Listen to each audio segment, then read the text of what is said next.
when I was a wee laddie, my favourite book was Marcel Proust's À la recherche du temps perdu.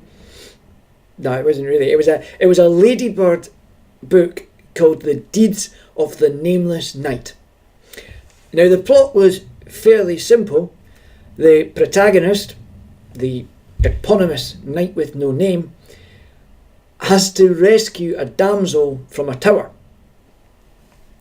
Okay, I concede that with retrospect there is a fairly obvious feminist critique of this text, but you know, give me a break. I was like 8 or something and I loved it. The knight had an objective to rescue the damsel, and forgive me for this spoiler, he was ultimately successful. But before he achieved his objective, he had to overcome various impediments. Impediments in the form of various knights whose land he had to pass through and who, for some reason, were determined to fight with him. There's quite a lot in the story that either was never in the original text or I've forgotten. Like, why didn't the knight have a name? But what's important for our purposes is that the story demonstrates a fundamental of narrative. The impediments intensify as the story goes on. The narrative escalates. See, it goes like this, right? The knight, right, the nameless knight, he gets on his horse and he trots off to save the damsel.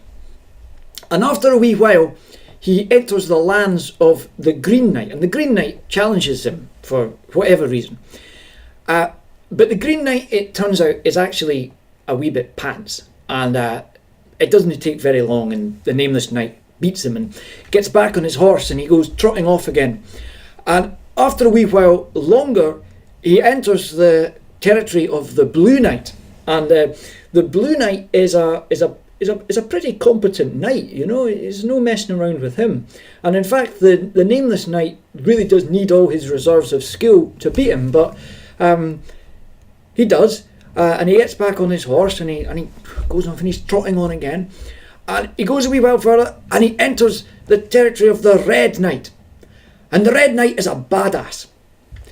The Red Knight is a serious opponent.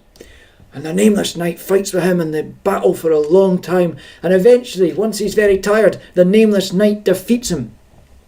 He's exhausted now. He hauls himself onto his horse and he gallops on heroically until he comes to the lands of the Black Knight, the knight who has imprisoned the damsel.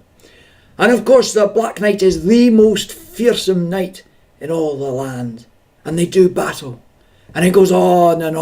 And night comes. And they fight through the night. And in the morning, as the sun rises, once the nameless knight is exhausted and starving and bloody and almost dying, he finally slays the Black Knight and goes to rescue the damsel.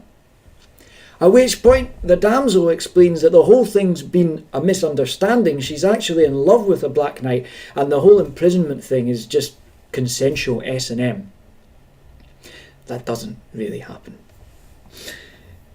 But the point here is that the story wouldn't work if the impediments became increasingly easy. Suppose he fought the Black Knight first, and then the Red Knight, then the Blue Knight, then the Green Knight. Wouldn't work. And the story wouldn't work if the impediments remained the same throughout the narrative. It only works because the narrative escalates. And believe it or not, the same rules apply to almost any type of writing. The need for escalation is as essential to a minimalist short story in the realist tradition as it is to a children's Arthurian legend. Take, for instance, Raymond Carver's short story Cathedral.